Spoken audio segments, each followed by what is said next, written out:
As I entered the laboratory, Shyon leapt from my shoulders, her small form darting toward Koka. My eyes fixed on her immediately, the only Nikomata in the room, her presence unmistakable. She stood out starkly against the sterile, dimly lit lab. Beside her were two men, clearly devils. One carried an air of authority, the king, while the other hovered nearby, likely his assistant. High-class devil? Seriously? A quick scan of his energy revealed his strength was laughably low. Compared to the cuckold brothers I'd fought earlier, this so-called high-class devil was a joke. His stats were even beneath that of many low-level devils.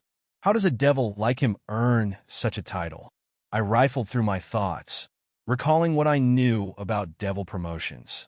There were 3 primary paths to ascend in rank: contracting, making deals with humans, and fulfilling contracts. Military accomplishments, winning battles in the name of their faction. Raiding games, competitive matches between devils. None of these seemed to apply to him. So how? The answer clicked almost immediately. Nepotism. He must have risen through the ranks solely due to his connections within the Nibirius family. No matter the world or species, power and titles could be bought with the right alliances. D-Dragon, the devil stammer, jolted me from my thoughts. His voice quivered as he registered my presence. Weak as he was, there was no need to waste time. I'd eliminate him and his assistant in one strike. Breath of darkness. Black flames erupted from my mouth, consuming both figures in an instant. The heat scorched the air, and the acrid smell of burning flesh filled the room. Come on, give me some experience. Acquired 360 experience points. Due to the title skill, Walking Egg, LV, an additional 360 experience was acquired. Skill level of Breath of Darkness increased from 1 to 2. Evil Child Dragon leveled up from 26 to 28. Not bad. I couldn't help but chuckle. Despite his laughable strength, this so-called high-class devil had given me more experience than expected. Perhaps his title contributed to the boost. Special skill God's Voice, LV3, is unable to explain. I didn't ask you. I don't care. Touché. Pushing aside the system's sass, I turned my attention to the 2 girls. Koka, though alive, was trembling. Her condition was pitiable, likely a result of whatever drugs these devils had used on her. She was weak, vulnerable. Shyon, stay behind me, I said, stepping closer to them. Nei-sama, Shyon called out, her small voice laced with confusion and worry. Koka's sharp eyes narrowed as they locked onto me. Her hostility was palpable. We don't know if he's an enemy or not, she muttered, her voice strained. We don't know what he wants from us. Her distrust stung, but I couldn't blame her. After everything she'd endured, trusting a dragon, a creature like me, wouldn't come easily. Draco and I is a hero.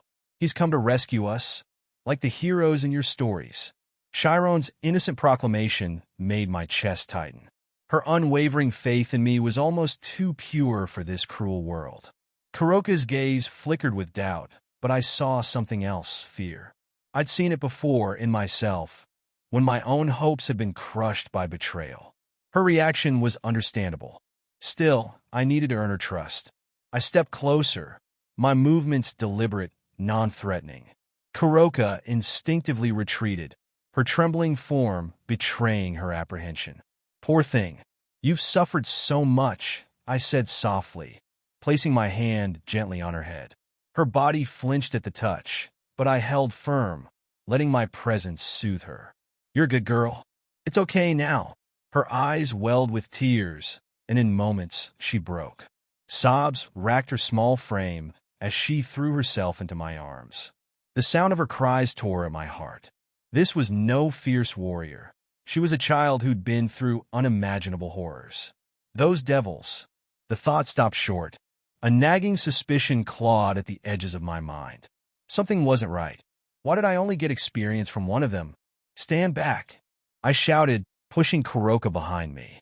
Her wide, confused eyes pleaded for an explanation, but there was no time. Turning back to the spot where the 2 devils had stood, my breath caught. One body was reduced to ash, but the other remained unscathed. Not even his clothes were singed. Impossible. Cuckoo. A low, sinister laugh echoed through the room. The assistant rose to his feet, his previously fragile demeanor replaced by an aura of malevolence. The energy radiating from him sent shivers down my spine. Koka and Shyon clung to each other, their trembling forms shrinking back. Nicomedes were naturally sensitive to energy, and they could feel the same oppressive power I did. A dragon child dares to interrupt my research, the devil sneered, his voice dripping with malice. I'm starting to get angry. I know it's wrong to say this, but this man is a monster. I'm scared. Since arriving in this world, I've only felt fear twice. The first was with Tiamat, and now with this man. Though I believe Tiamat is stronger, my status inspection couldn't even gauge her parameters. This man's murderous intent is solely directed at me, and that makes him far more terrifying.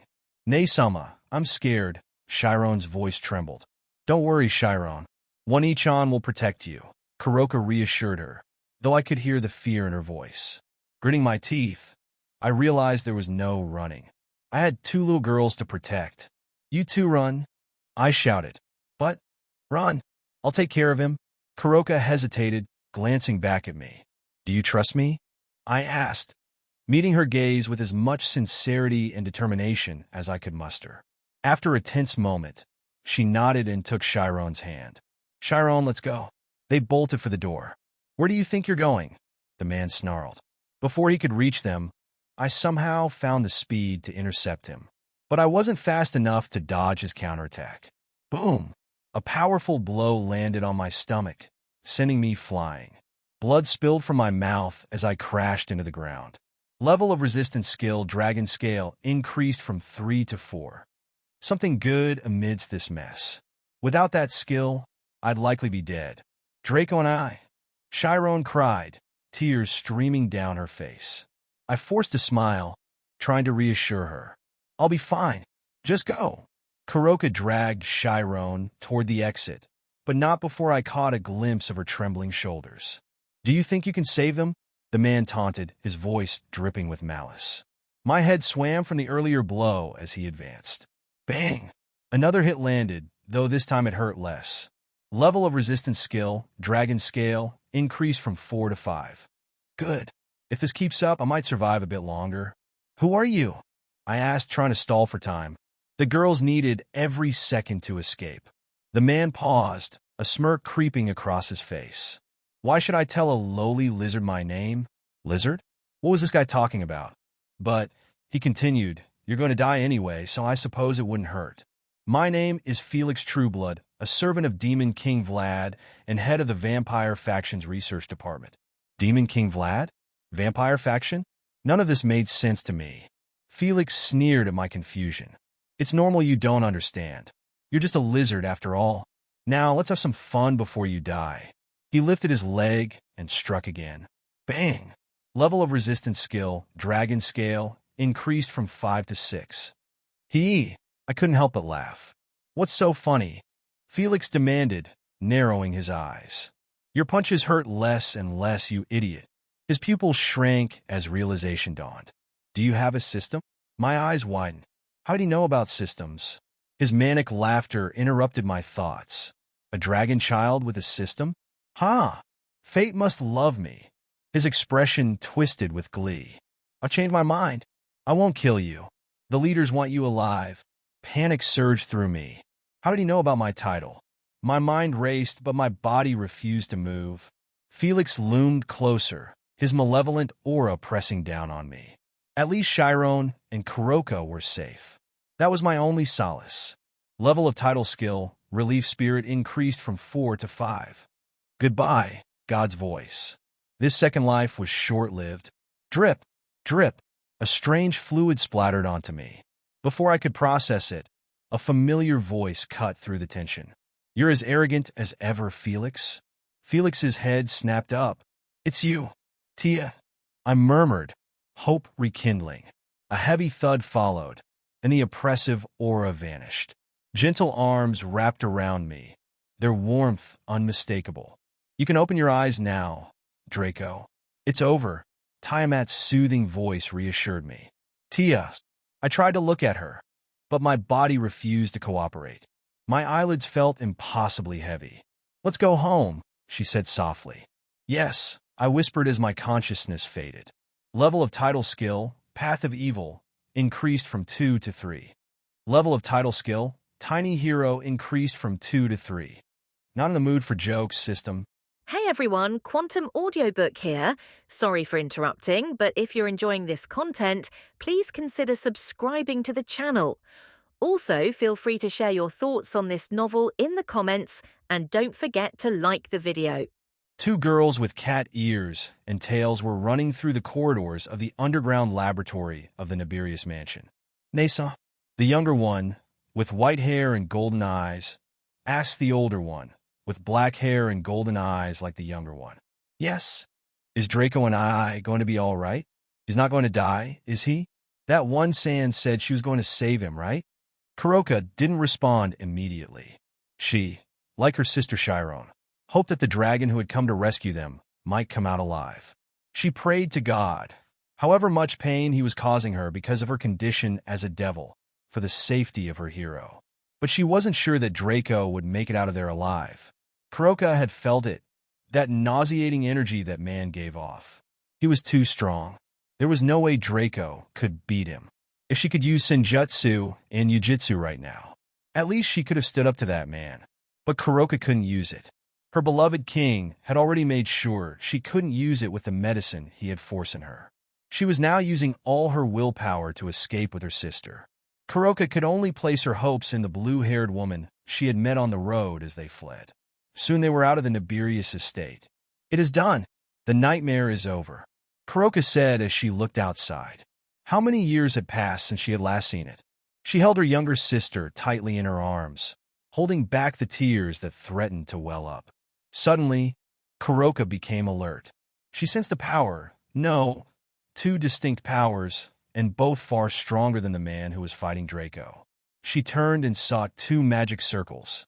One of them was crimson and had the letter G in the center. Koka could feel immense, destructive energy coming from the circle. The other circle did not give off that destructive energy, but the demonic power it gave off was just as frightening as the previous magic circle. It was green and had the letter A in the center.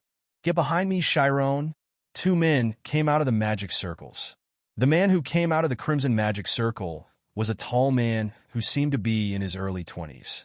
His crimson hair, the same color as the magic circle, was shoulder length, and his blue eyes were especially charismatic. Like the previous man, the second man seemed to be in his early 20s. He is a handsome boy with light blue eyes and green hair combed back. Koka could sense the two men emitting a mighty aura. She did not stop shaking and was terrified, but still, she stood in front of her younger sister. The role of the older sister was to protect the younger sister. That was Koka's role. What are two Nikomadas doing here? The Crimson Man spoke. He was looking at the two sisters with curiosity. You're wrong, Surzex. They are not Nikomadas. They are Nekashu. At the words of the green-haired man, Surzex opened his eyes wide. Disbelief was written all over his face. Did you say Nekashu? Are you sure about this, Ajuka? They weren't extinct. The green-haired man, Ajuka, sighed. Sigh, I thought so too. It was not until a few weeks ago that a confidant alerted me that a member of the Nibirius family was acting suspiciously. I did some research and found traces of this race at the scene, and if we add this illusory barrier, experiments at Nekasho, and seeing the power this girl exudes, they were quite close to their goal. Surzex finished Ajuka's words. Create artificial superdevils. Those bastards are moving again. Ajuka and Surzex had stern faces. We must keep this quiet. It will be a disaster if this reaches the ears of the rest of society. It will create panic among the masses, said Surzex. But what do we do with these girls? The two looked at the Nekashu. They were looking at them with vigilance, fear, and distrust. The eldest is a reincarnated devil, and it seems she's the only one who's been through the experiment. What's more, she occupies 2 bishop pieces.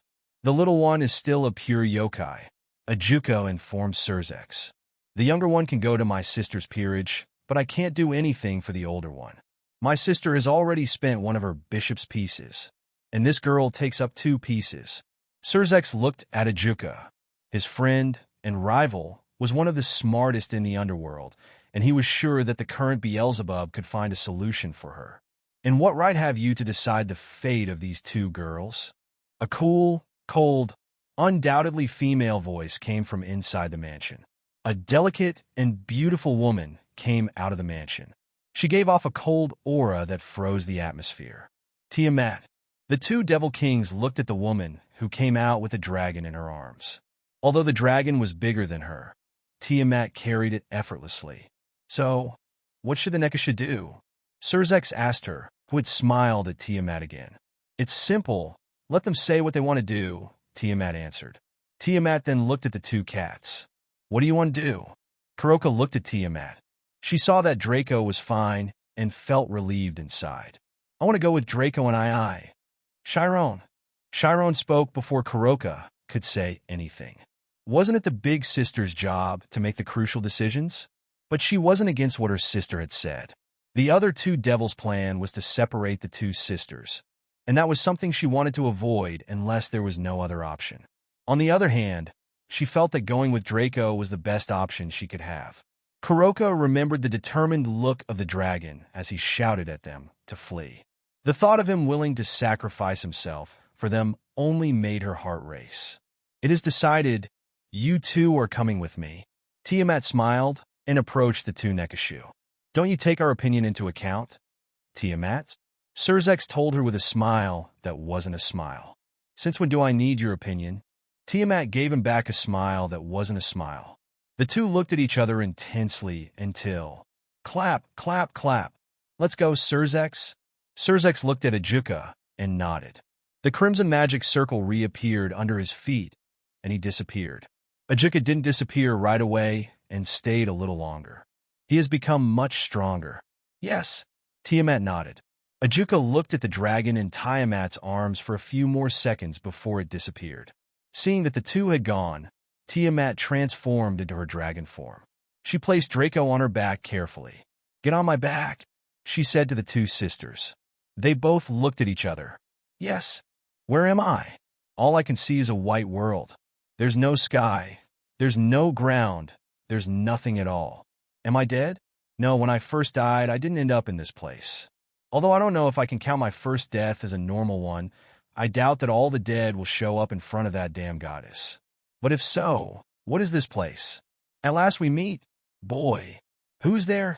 I'm sure I heard a voice. It's quite deep and decrepit, like an old man's voice. He must be hiding, but where? There's nowhere he can hide. I mean, there's nothing in this place at all. Then I have to get him out. Stop hiding, you coward. Coward? Cough, cough, cough. You're gonna die, old man. Old man? Cough, cough, cough. What's wrong with this fucking old man? A light appeared in front of me, in the middle of all the white emptiness. A geezer in a white robe with a cane in his hand came out of the light. He was bald and had a long gray beard. Who are you, old man? The old man's eyebrow shook. Is he angry because I called him old? But he's an old man. Can't he accept what he is? Well, he may identify himself as a young man. In that case, I can't do anything. I am the creator, the one who triggered the Big Bang, the father of all that is known. I see. I know who you are. You are the old man among the old. There he is, he's turned up again. The trembling eyebrow. The old man with the trembling eyebrow. Not bad, huh? Cough, let's get back to the point. What point? You haven't told me anything yet. Didn't wisdom come with age? Shouldn't this old man be the wisest? I would have disintegrated you into molecular particles if you weren't my daughter's choice. What's he saying now? I need a translator to understand the old man. Your daughter? Yes, you've met her before. She's the one who gave you the system. That goddamn goddess is your daughter? I was wondering why a goddess was such an asshole, but it all makes sense now. Again it has appeared. The trembling eyebrow. Bastard. Well, say what you have to say before you die, old man. Shudder, shudder. Swoosh dash. That's right, man. Take a deep breath, or you're gonna die soon. I am the creator of the multiverse, the most powerful being that ever lived. And I was the person who kept the order in this one. He seems to be very proud of himself. But you mean you don't do it anymore? It wasn't hard to find that point in his words. That's right. I died. Or rather, I was killed. Wait. Aren't you the most powerful being that ever lived? The proud face disappears, and the old man gives me a pitiful smile. That's right. I lost most of my strength when I detonated the Big Bang, so I went into a weakened state. I see. That makes sense. But I made a mistake in detonating the Big Bang. Or rather, I overlooked a problem. By creating an order in the multiverse, I also create chaos. Just as I controlled the side of order, from the chaos was born an entity that controlled it. At first, I had the upper hand in our confrontations, but I grew weaker as time went by, and it was the chaos that took the upper hand. I told you, you're an old man. It was only a matter of time before the chaos defeated me. I had to take action before that happened. I see you're not such an idiot, old man. The first step was to create a daughter. I take back what I have said. The second was to create a planet where the supernatural did not exist, and I called it Earth. The third was to create a seal on multiple planets that had a peculiar fate with a certain person. These planets went into a loop, waiting for a certain person to enter them to fulfill their true destiny. The fourth thing was to send the events that occurred at the time of the loop to be sent to the minds of certain people. These were the creators of light novels, manga, and anime. Fifth, I looked for this certain person, but I was unable to find him. There could only be one reason for this, and that was that this person was not born yet. So I looked in unborn babies, and that's when I found him in the belly of the Dragon King. This old man has gone senile. One problem occurred, and that is that I was not the only person to find that baby. This chaos entity also found it and attacked the mother, trying to kill that person and the mother at the same time. Fortunately, I managed to intervene and prevent the mother from dying. The mother gave birth in a weakened state and miraculously managed to survive. But here's where another problem came in. What a story the old man is telling me. The baby dragon's soul was damaged. The dragon was unable to get out of the egg by itself. My hopes were destroyed at that moment, along with the rest of the living beings that inhabited the multiverse. It was impossible to stop the chaos without this person. The old man stopped for a moment to take a breath. Why not choose another? That was the question I had, although I have a suspicion that I am that person. We couldn't choose another person. To begin with, a person other than me can't defeat the chaos. Not even my daughter, who has inherited many of my powers. To do that, you need the help of a specific system, and that person has to be compatible with that system. Then, you just have to find another person who is compatible with the system. I couldn't. Why? Because that system was already locked inside that dragon's soul, and I was unable to take it away once the soul was damaged. What am I doing here then? Am I that dragon with the damaged soul? That's the only possibility I can think of. No, there's no doubt that you're the human known as Tyson. Your relationship with this dragon is zero. But then why? Why do I have a system? Why do I have the title Son of the Dragon King? Why am I here talking to you? The old man smiles slightly at my question. Don't get ahead of yourself, kid. I'll let you talk then, old man. Whoa! His eyebrow is shaking again. But I haven't spoken out loud. Can you hear my thoughts? Goddamn geezer. For some reason, I'm feeling déjà vu.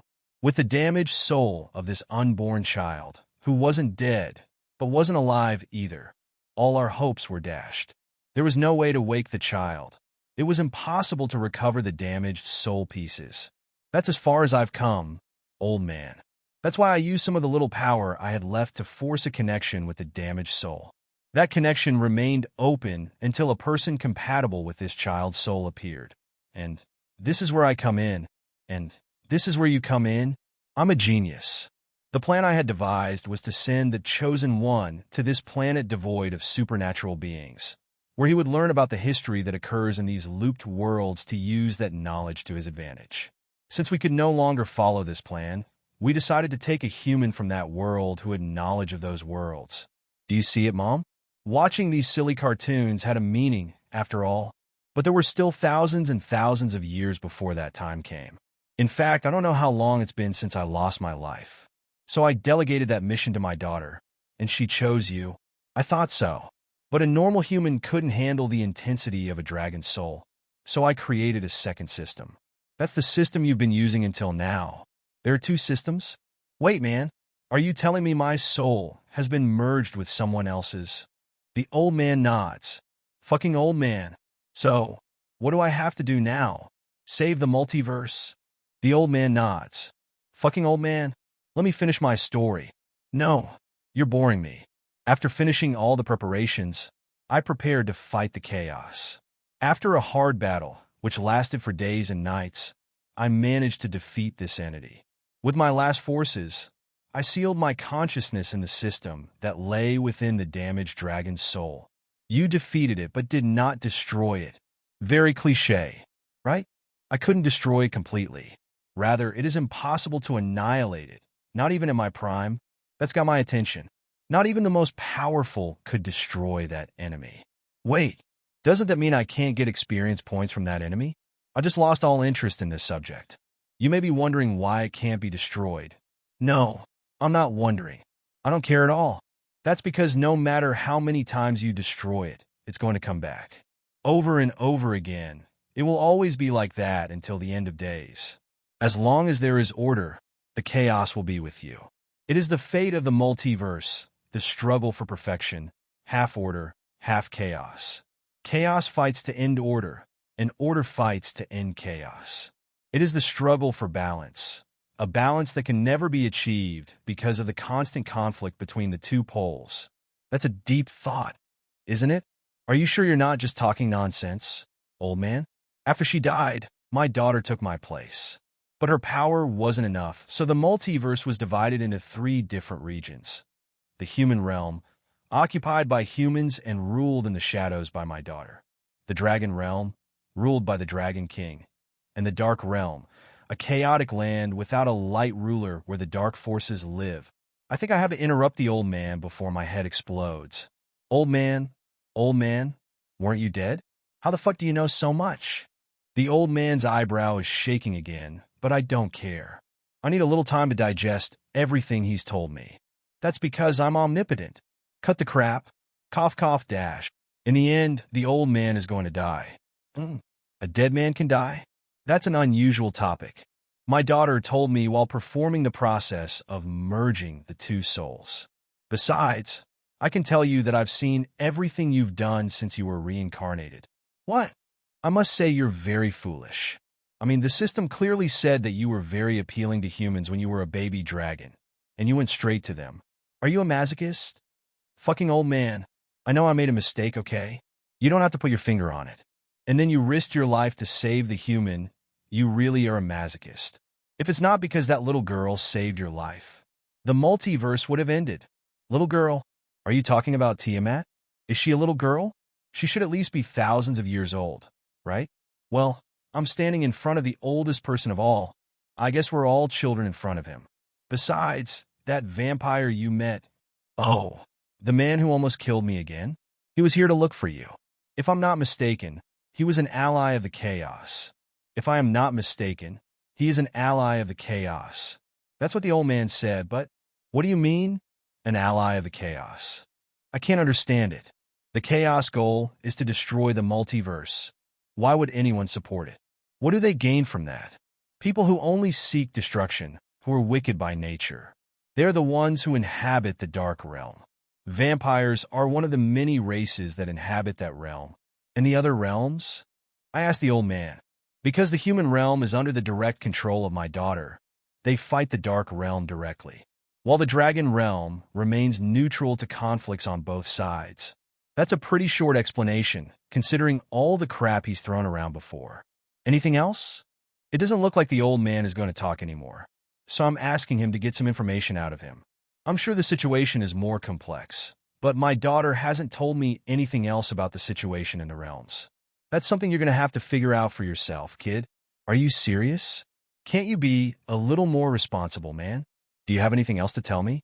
If not, I'd like to get out of here, I said as I turned around and walked. Nowhere. Because there's nowhere to fucking go.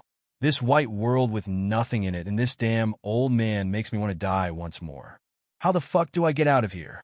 For now, I gotta get away from the old man. Shit, I ain't even gonna turn around to see him again. Run, Draco, run. You're a fucking dragon. You have to run faster than a dead old man. That light. Shit, here's the fucking old man again. Turn around quick.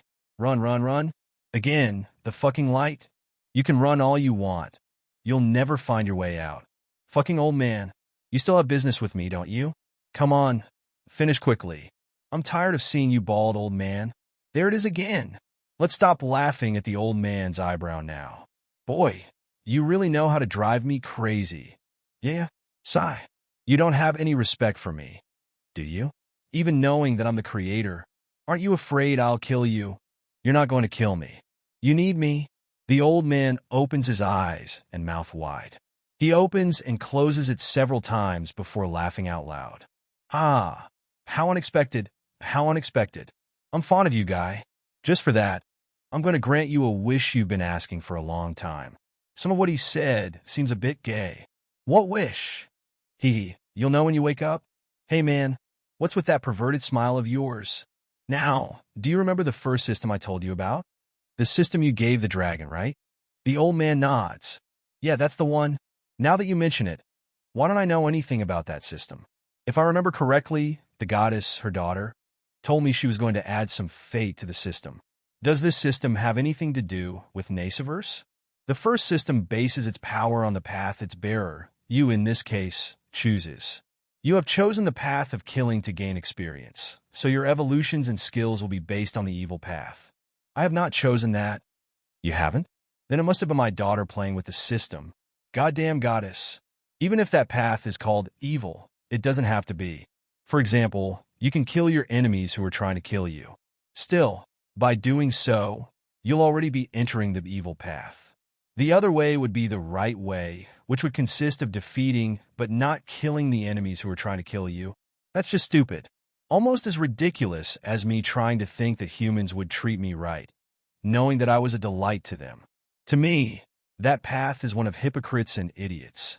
Honestly, I prefer you to go to the evil path. I agree with you for once, man. The skill, Tiny Hero, is evidence that following the evil path is not the same as doing evil. So don't worry about that. I'm never worried about that, man. I gotta interrupt him before he goes any further off topic. Tell me about the second system, man. Yeah, cough cough. You're gonna die, man? Will his eyebrow fall off from shaking? The second system, which is actually the first system I created, is based on fate. It's pretty hard to put into words, so I'll show you. Open your second status. My second status? You have to say, Fate system. Thanks, man. What is this? Is this Fate's system? As you can see, the system has already recognized you as a master. The rest is pretty simple too. Fate skills are the only ones that can be obtained with the Gacha, while servants and noble phantasm can be obtained by other means. Servants can be obtained with the Gacha, but can also be obtained through the ritual used in the Naciverse, where you can turn your allies into servants. The last part of what he said got my attention. What do you mean, turn my allies into servants? The old man smiles. For some reason, I'm getting irritated by that smile. What do you mean by turning my allies into servants? The old man smiles. That wicked smile. He must be thinking something naughty. You know what a heroic spirit is, don't you? So he's avoiding the question. I'll just go along with him for now. Yes, it's the spirit of a hero who has achieved great feats in life, having become an object of worship after his death. Or that's what I know from watching the Fate series. Exactly, I give you an 8 out of 10. There's still more to come. What do you mean? Heroic spirits are heroes who have accomplished great deeds, no doubt about it. 5 types of heroic spirits reside in the throne of heroes. Heaven, heroes who are related to the gods, whether they are divine spirits ranked down to becoming heroic spirits, children of gods, or incarnations of legends about gods. Earth, heroes who are known as the heroes of the land, known through mythologies and legends of a particular region. Fairies and magical beasts are included in this category. Human, heroes belonging to this category are those recognized through common knowledge as great people who contributed to humanity and were regarded as heroes for their actions since the start of the Common Era. They are generally heroes who were deified by the masses after death, but there are those who were truly superhuman in life. Star. Heroes of this category, belonging to none of the previous three, are the hope of mankind and a symbol of overcoming hardships. Although close in nature to the pioneer of the star skill that is given to heroes who became turning points in human history, it is an attribute fundamentally given to those that have left behind a great hope in the history of humanity. Simply achieving such exploits is not enough, as they also have to be a shining bright star among the figures of mankind. It is an omnipotent attribute that possesses no minus towards any other categories. Parody heroic spirits from space all get this designation. Beast, rivaling the seemingly all-powerful star. They are the evils of man that represent the 7 sins of humanity, beings that encompass all of humanity. What a copy and paste of the wiki I made XD. Don't worry, because the chapter will be longer than usual. Of these 5 types of heroic spirits, the most powerful are those who fall into the category Star and Beast. Each one of them has its own characteristics and peculiarities, but there's one thing they all agree on. The old man closes his eyes for a moment, takes a breath, and opens them again. They are all under the control of what is known as counterforces. There are 2 of them, Gaia and Aleia, and both have power only inferior to that of my daughter and the Dragon King, though only within their territory. Gaia is the will of the earth, the planet's intrinsic wish to survive and prosper. Aleia, on the other hand, is the collective unconscious will of mankind to avoid extinction. I know something about that, I tell the old man. These 2 forces act on each and every planet. They're not exclusive to Naciverse. They operate in DxD too, and I'll show you. One example is Hayate Issei, who Aleia indirectly mobilized to oppose the Cow's Brigade, and who was also used by Gaia to indirectly defend the world from Trihexa. This is the same in all the sealed worlds, where this person used by Gaia or Aleia is called the main character. This is what we call plot armor, right? A more concrete example would be Shiki Ryugi, who was pushed by the counterforce to eliminate the threat that was Sauron Araya, while historically, Joan of Arc is also named as one who was empowered by the counterforce. Now, I think that's clear enough. This is where the power of this system shows itself. The fate system can snatch these heroic spirits from the throne of heroes. The old man is showing another arrogant smile, and it really irritates me. I mean, it's making me want to slap him in the bald spot. Something like the Holy Grail, right? The old man shakes his head. So, it's not like a Holy Grail war invocation? Only the world itself can summon the main body of heroic spirits, so humans can only summon emanations of the heroes, such as through the servant system, even with something like a Holy Grail. The souls of the emanations, their information, then returns to the main body upon the death of the emanation, and the main body can know about the actions of the emanations as records as if they are reading books. So the servants summoned to fight in the war of the Holy Grail are nothing but clones. But the fate system is different since it can snatch that main body from the throne of heroes. I mean, Aleia and Gaia no longer have control over that heroic spirit, and you get direct control over it. Oh, that's a pretty good thing. It's like getting a powerful ally for nothing, a free partner. This has its bad points too. It's not all advantages.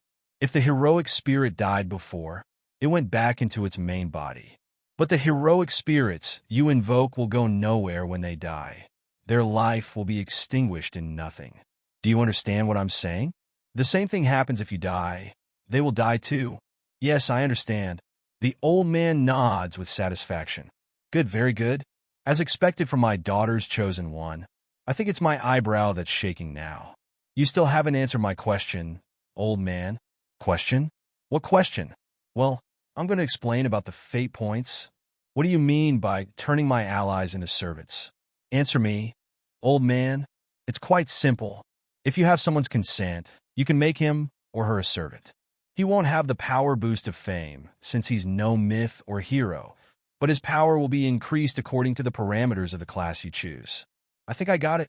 I'm going to make an example of Koka. If I turn Koka into a caster class servant, her powers will increase according to the parameters of this class, which are as follows. Strength E, Endurance E, Agility C, Mana A, Luck B, Noble Phantasm. She doesn't have a noble phantasm. And like a servant invoked in the Holy Grail War, His or her power will be increased depending on the mana you supply. The old man compliments. I see. Will it consume my mana to have a servant? That's a problem. Right now my MP isn't much. I don't think I can keep a servant by my side. No, I don't think I've made myself clear. The strength of a servant increases according to the magic parameter of your first system. It has nothing to do with the MP. I see. That's a relief. Then I can turn my companions into servants. That's a pretty interesting idea. Do they get a noble phantasm when I make them my servants? That's another question I have. The system seems very simple, but it has many aspects to consider. Not at the moment, but they can get them later? How? I told you before that the fate skills are the only ones you can get with the gacha, and I've already explained how you can get the servants. The noble phantasm, like the servants, can be obtained in two ways. The first is the gacha. By spending one fate point, you can get a random noble phantasm. From the best noble phantasm to the worst one, always randomly. Once you get it, you can choose to keep it yourself or give it to one of your servants that you've turned. In other words, the servants you get from the Throne of Heroes can't get any noble phantasm you get from the gacha. Only the servants you have turned into servants can get it. So, if I get an Enuma Elish from the gacha, I can't give it to the servant Siegfried I got from the gacha. The old man nods his head. One more thing you need to know. Once you've given someone a noble phantasm, you can't get it back. So think carefully before you give someone a noble phantasm. I'll keep that in mind. What's the other way to get a noble phantasm? Obtain items that can be considered a noble phantasm. That has a reputation in the world where they belong that can be considered noble phantasm. What the fuck is this old man saying? I don't understand. I'm telling you in all honesty. I think you'd understand better with examples.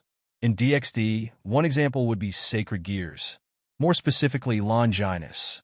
But not only them, demonic swords like Graham and sacred swords like Excalibur and Durandal can also be considered noble phantasm. If a noble phantasm already exists with the same name as this weapon/being/object, it is replaced, and it gains the same power and characteristics as the noble phantasm that already exists. I think I understand that more or less. I think I understand how the system works, and it's no worse than the first system. What the fuck, it's so much better.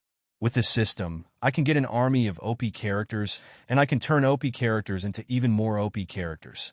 Why do I need to increase my strength if I can get OP characters everywhere? Now, I just have to see how those fate points work. They seem to be very important since the gacha doesn't function without them. Dude, tell me about the fate points. The old man massages his forehead and mutters. That's what I've been trying to tell you for a while. I know, man. But you can't go around leaving other explanations in the middle. Fate points are the key to this system. Without them, you can't do anything. You need fate points to turn your allies into servants, to get servants in the gacha, to turn weapons into noble phantasm, to get noble phantasm in the gacha, and to get fate skills in the gacha. In short, you need fate skills for anything that involves this system. My dream of getting an army of servants is slowly crumbling. Don't make that face, soul man. How do I get these fate points? Don't put on that smug smile, man. It makes me want to hit you. Fate points are obtained by changing the fate of people living in the looped worlds. You already have 2 points, and those come from changing the fate of 2 people who are directly or indirectly involved in events that occur in the DxD world. You know who they are, don't you? Yes, I know who they are. Koka and Shyon, right? That's right. By rescuing both sisters, you've changed the flow of fate in this world into a loop. Although the main story will still happen, the plot, side events, and relationship between characters will be different. However, I don't know to what degree. You mean I'll get points as long as I alter the influence and role of a character, both main and secondary, in the story? To my question, the old man nods again. As expected from my daughter's chosen one. You seem to have some brains, although your decisions are a little questionable. Fucking old man. So, you have 2 fate points. Yours is the choice of what to do with them. Will you choose a noble phantasm? Will you call 2 servants? Will you get a fate skill? Or will you make the 2 girls your servants? As much as I hate the look on the old man's face right now, I have to think this question through. Try my luck at getting a noble phantasm for me is very tempting. But is that the choice I have to make? Summoning 2 servants seems a better option for me. In that case, I would have two companions who would help me improve and make a name for myself in this world. But the servants I call may not be the ones I am most interested in. They may even betray me. There are examples of that in the anime, like Gilgamesh betraying his master in Fate. 0. I don't currently have the strength to defend myself from a possible betrayal. Fate skills. I don't know what exactly fate skills are, but I don't think they're necessary right now. Turning Koka and Shyon into servants seems like a safe option, but I'm a little reluctant to do it. I mean, I do have a chance to summon a hero from the past, one of whom I grew up listening to your stories. And a noble phantasm. I'd love to have my own noble phantasm. I've always dreamed of having one ever since I first saw Fate. What should I do? I know. I've made my decision. I've made my decision, old man. Yeah, I'm clear on what I'm going to do next. Oh. And what would that decision be? My decision, I think I've thought it through pretty well. It's a gamble that I'm doing. It can go very well, or it can go very badly. A noble phantasm from Gacha and a servant from the Gacha. That's what I've decided. That's the conclusion I've come to. The option of spending my meager fate points on fate skills that I have no idea about is not in my plans. Not at the moment. I might think about it in the future when I have fate points to spare. The option of turning Koka or Shyon into servants is there, but I prefer to leave it for later. The two sisters have just emerged from a traumatic situation, with one of them having to endure daily experiences. I don't think it's right to turn either of them into my servants. The option of getting two servants was also feasible, but I didn't see that coming. Two servants may be too many to handle right now. One of them seems to me to be enough for the time being. The option of getting two noble phantasm was similar to fate skills. I may be unlucky and get two bad noble phantasms and waste my two fate skills. And besides, with my magical power and MP, I don't know if I can put two noble phantasms to good use. Therefore, getting a servant and a noble phantasm is the option I have chosen. It's the least risky, regardless of the possibility of turning Koka and Shyon into servants. My concern right now is the servant.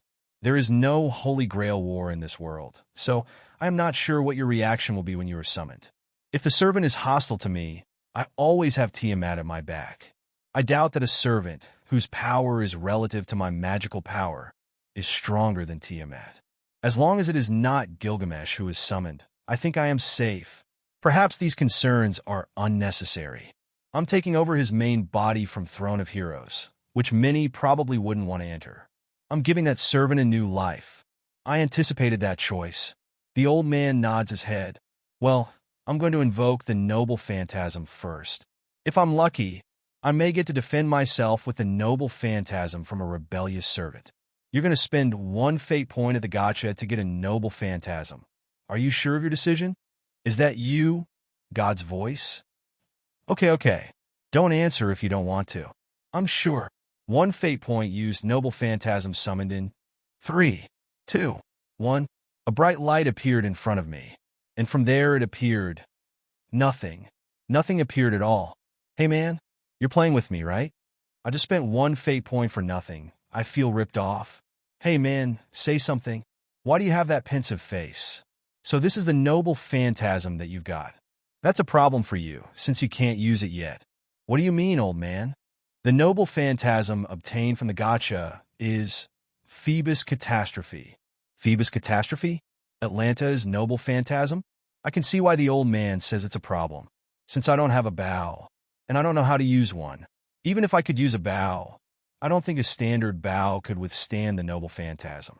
So right now, this noble phantasm is completely useless. What do we do now? There aren't many bows that can support this noble phantasm. You'd need a noble phantasm type bow that can support this noble phantasm. I've been doubting this for a while, but it seems the old man can read my mind. He's a supposedly omnipotent being, so it wouldn't be weird if he could. I know. How about I give you a present? Already the old man's delirious once again. Since we've involved you in this whole multiverse salvation problem, and my daughter has taken your life as a human, I'm going to give you a little compensation. The old man raises his hand, and a glow similar to the previous one covers his arm. This continued for a few seconds until the light gradually faded, leaving an object in the old man's hands. It's a bow. An ordinary bow. I don't understand what's so special about this bow. Is the old man joking with me again? Why don't you use status inspection on this bow? If the old man says it, it's for a reason. Status inspection. Agni Gondiva, Noble Phantasm. True name, Agni Gondiva, Flame God's Yell. Owner Draco. Type, Anti-Unit. Rank A. Range, 1 to 50. Maximum number of targets, 1 person. Description. It is a bow of flames that essentially cannot be handled by humans, mortals. Awarded to Arjuna by the flame god, Agni. Normally just a regular bow. By activating its true name, its arrow becomes a missile engulfed in flames. A noble phantasm? The old man just gave me a noble phantasm? Wait, that's not the problem. Can the old man get a noble phantasm that casually? Well, we're talking about an almost omnipotent being, so it wouldn't be surprising if he could do something like that. You should be able to use your other noble phantasm. Are you satisfied? Of course, I'm satisfied. But I can't show it openly, so I can get more out of the old man.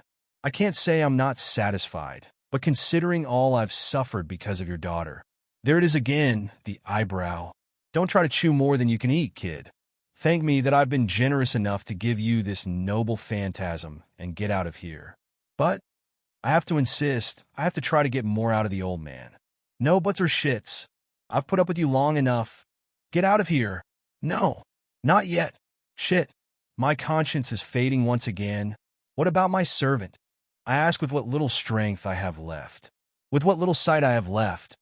I can see a look of ridicule from the old man. Were you thinking of summoning a servant in your subconscious? Are you such an idiot? Damn old man. What? The first thing I see when I open my eyes is pure white hair. Nay-sama, Draco and I has awakened. Ah, it's Shyon. Normal skill, Art of Human Transformation. LV1 acquired. Level of normal skill, Art of Human Transformation, was increased from 1 to 5. Nay-sama, Draco and I has awakened. I have a headache. So much noise. But I can't complain. Shyon's cheerful voice is not something you can hear every day. Run and call Tiamat, Shyon. Why does everyone have to shout? But once again, I can't complain. Kuroka's innocent voice isn't something you can hear every day. It's a new side of the two Nekasha sisters I've never seen before. Neither the light novel nor the anime shows such an energetic Shyon, nor such a young and innocent Kuroka. Have you ever seen Kuroka with the same size breasts as Shyon? I personally have not. Maybe some of you have, but I don't care. And I have nothing to say about Shyon. She's so quiet and reserved both in anime and light novels, letting go a little later in light novels, but without getting rid of that Kaderi attitude. Yes, Nei-sama. 2 pairs of feet running, one approaches me, and one moves away. How are you, Draco? Are you all right? Does anything hurt? Calm down a bit, Kuroka. I just woke up, you know. My head hurts a little, but it's bearable. Ah, I think I just heard a gasp. And now a pair of legs are coming at me. I guess it's Kuroka running towards me. I'm not looking at what's going on outside, because I'm focused on a single sentence I see on the screen in front of me.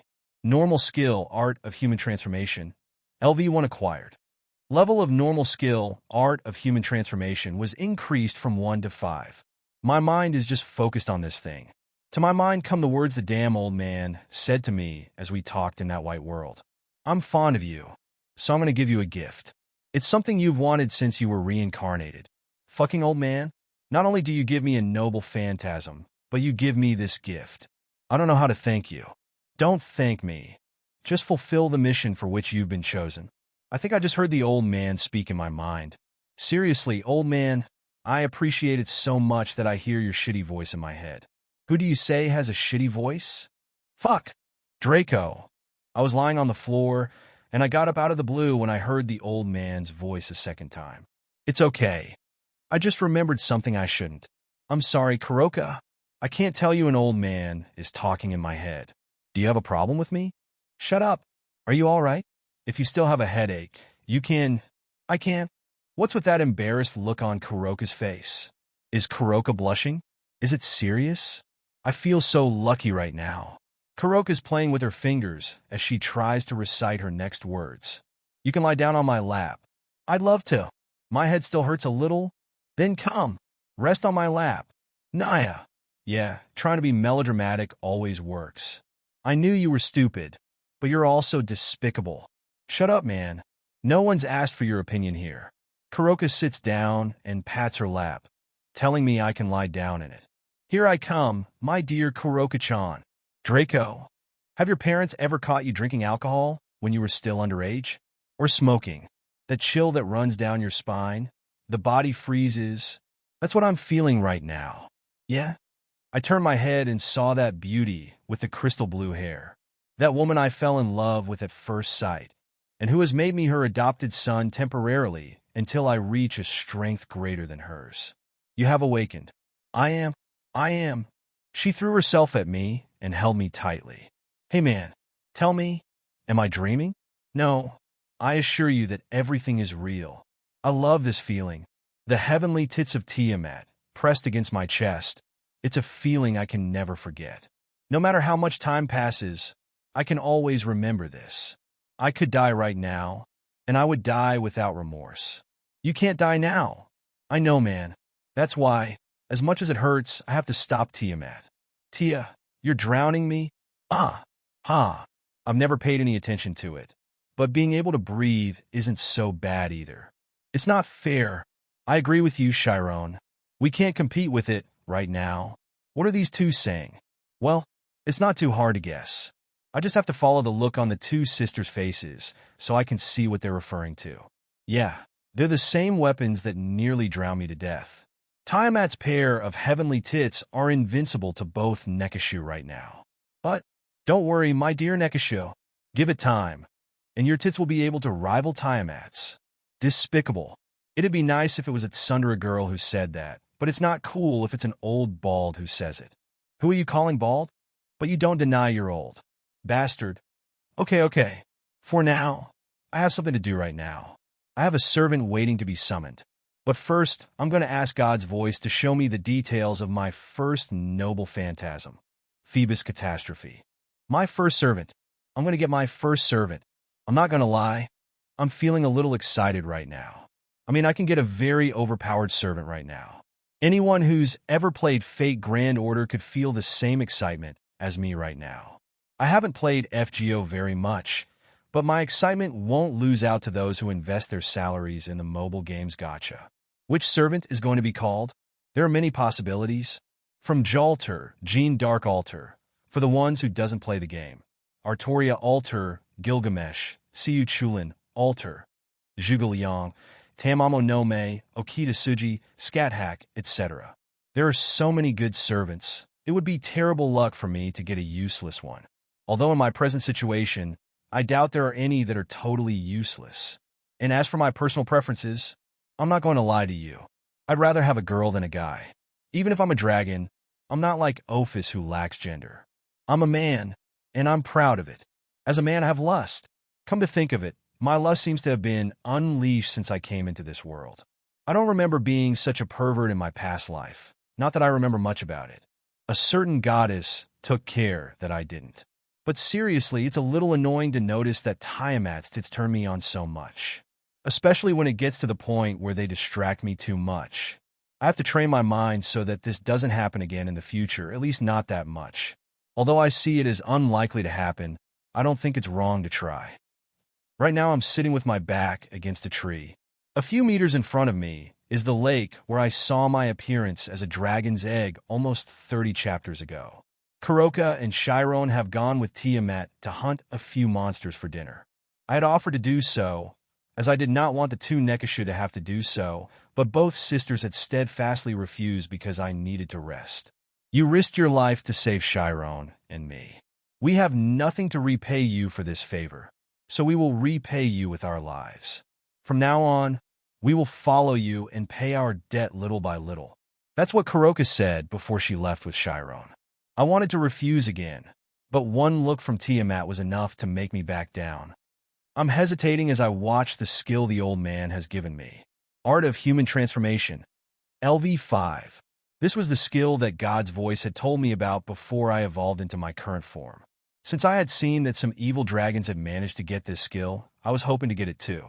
And even though I was a little bit disappointed, I wasn't giving up hope. I have Tiamat as a foster parent. She is a dragon who can take human form, and she even told me before that I could try it too once I grew up/evolved. But now the old man has given me this skill. I wish I could have gotten it myself, but I won't complain if the old man gives it to me. First, I want you to give me a description of the skill, God's voice. Art of human transformation, normal skill. It can be used to take the form of human beings. While in your human form, you will lose half of all your statistics except agility. I can take human form, but in exchange for the loss of my stats. If I use this ability, I would be weaker than in my dragon form. I guess it makes sense, considering that a dragon will always be stronger than a human. I know my question is a little absurd and obvious, but I want to make sure anyway. Will my statistics come back once I return to my dragon form? Yes. Okay. Now all I have to do is try my skill. One more thing. It's the first time the system has spoken on its own. MP will continue to decrease while in this form. That's a problem. If my MP is consumed while I'm transformed, I won't be able to maintain my human form for long. I have to be careful with this. Although it may seem like a small handicap, I shouldn't underestimate it. I never know when I might be attacked, and I need to have my mana reserves ready for a fight. Besides, being in human form doesn't mean I can live with humans. It will not be long before people realize that I am a dragon when I have to rest, and some may see through this skill. Art of human transformation. Active. I feel like my body is compressing from the moment I activate this ability. My fangs are shrinking, and my claws are receding. I feel like my tail is getting smaller. My body hurts. It hurts so much. I feel like I'm going to break into 1,000 pieces. The bones, like the rest of my body, are being compressed. This process is being excruciating. Resistance skill, pain resistance. LV1 acquired. Thank you, I think. The pain is inhuman. I think I won't be able to stand it no matter how many skills the system gives me. ARG. I'm screaming to avoid losing consciousness. 2 minutes later, I feel that the pain is slowly disappearing. Thank God. I thought I was going to die. Level of resistance skill, pain resistance, was increased from 1 to 2. I think I would have been better off if I'd gotten better a minute earlier. God, I just went through hell. I hope it's not like that every time I turn human. I'm looking at myself in the reflection of the water. What I see is a boy about 12 to 13 years old, completely naked.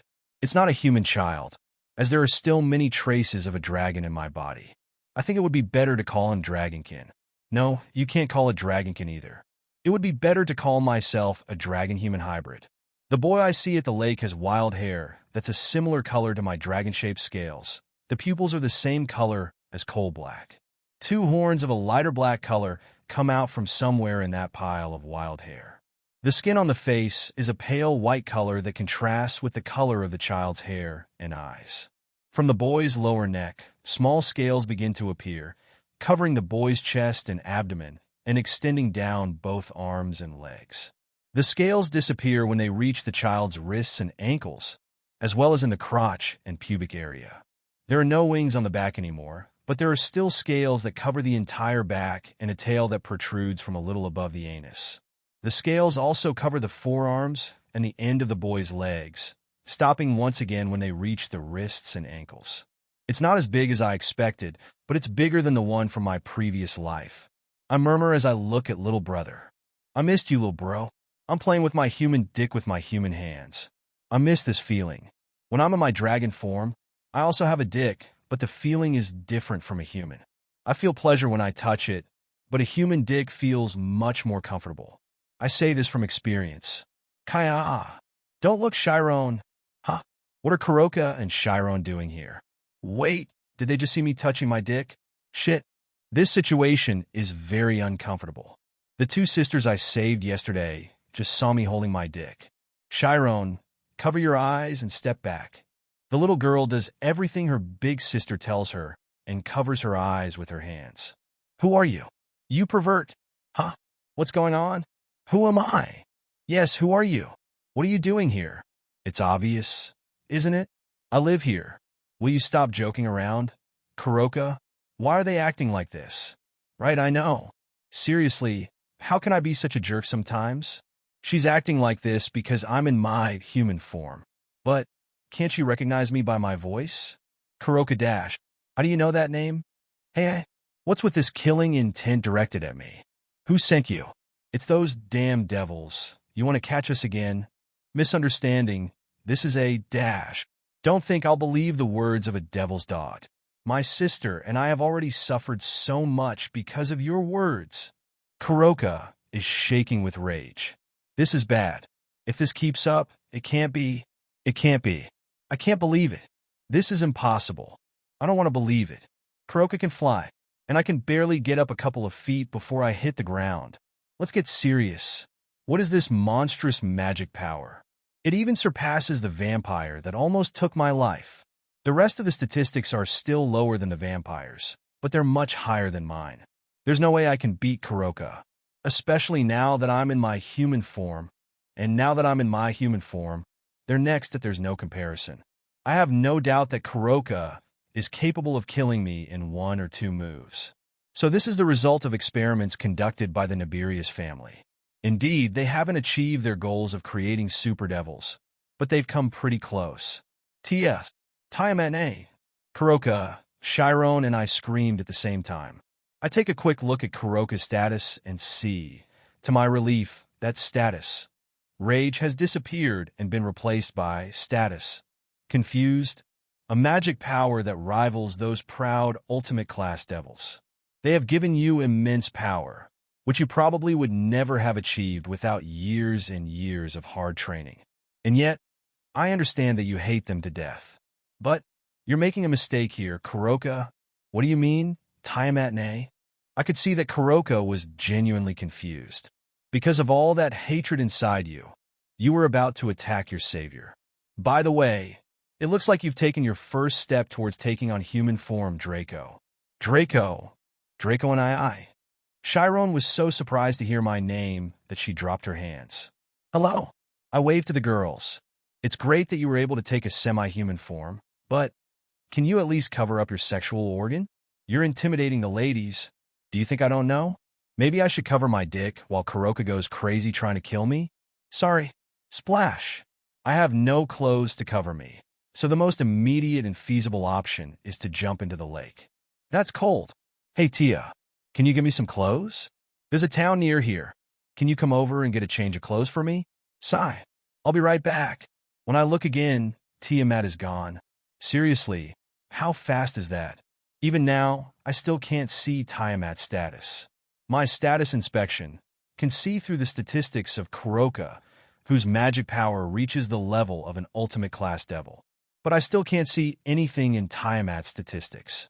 She is the strongest among the Dragon Kings, but what is her real strength? The light novels say that Crumcrutch has reached the level of the heavenly dragons, and may even have surpassed them. But what about Tiamat? What level has she reached? I don't think Crumcrutch is the only one who has improved his power and polished his skills over the years. Has Tiamat reached the level of Drake and Albion? If not, how close is she to reaching them? Here you go. Get dressed. We're waiting for you to eat. Is she here that fast? The town I arrived at after risking my life to save Miria, which took me hours to get to. Did it take her less than 2 minutes to get there and back?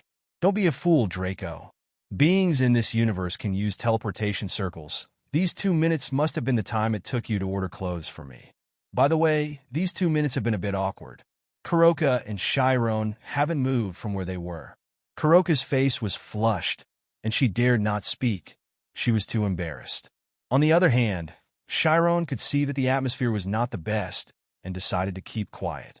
I, too busy thinking about Tiamat's level of power, had not realized this situation. Koka, Shyon, why yes. I'm going out of the lake to get dressed and such. You should go if you don't want to see another one of my. We're leaving. Koka grabbed Shiron's hand and dragged her away, walking in the direction Tiamat had left. Sigh. The situation has been dangerous, but somehow I'm still alive. I'm just going to get dressed and eat. Then I'm going to invoke my servant at once. With one of them by my side, I think I can survive situations like this. Once Koka and Shyon are gone, I come out of the lake. Damn, it's cold. The water in the lake was freezing. I'm going to put on the clothes Tiamat gave me quickly, so I can warm up a bit. I'd like to have a towel to dry myself, but I think that's too much to ask. For now, let's see what clothes Tiamat has brought me. For starters, she brought me some black Calvin Klein underwear. Wait, Calvin Klein brand? Didn't she go to the town near the woods? Where exactly did she go? I think it's better not to know, and I don't think it's that important. They're exactly my size, although it's getting a little tight where you guys are concerned. Next is a black t-shirt. It's a basic t-shirt you can find in any store. Brown cargo shorts. These are pants with multiple pockets. They were convenient in my previous life. I have a problem here, and that's that I don't know what to do with my tail. The pants are made for humans, and there's no way human pants can have a space for the tail. The only solution I can see is to make a pair of pants to make a hole for the tail. All I need now are my shoes and my sweatshirt. The shoes are black sneakers, with no visible brand. The sweatshirt is short-sleeved with a design that makes it look like the sleeves have been torn off. It's black like most clothes. Now that I've finished getting dressed, I'm going to go have dinner with the girls. It sucks that I'm still wet since my clothes are getting wet too. Tiamat had cut down 3 tree trunks and left them on the ground. Tiamat and I sat on 2 of the logs while Koka and Shyon were sharing the remaining log. The logs are placed in such a way that they seem to be forming a triangle, and the fire is set in the middle. Why didn't you dry off before you got dressed? I wish I dried up, but I don't have any towels for that. I can. What do you say, Koka? Koka had risen from her seat in excitement, but now that I have asked her, she seems to have backed away. Her face is flushed, and she is avoiding looking at me. We, the Nikomata, have a special skill called Gacha. I can dry you out with it. She's playing with her fingers as she talks. It's okay if you don't want my help, and I would understand perfectly. After all, I was the one who almost attacked. I'd be very grateful if you could dry me off.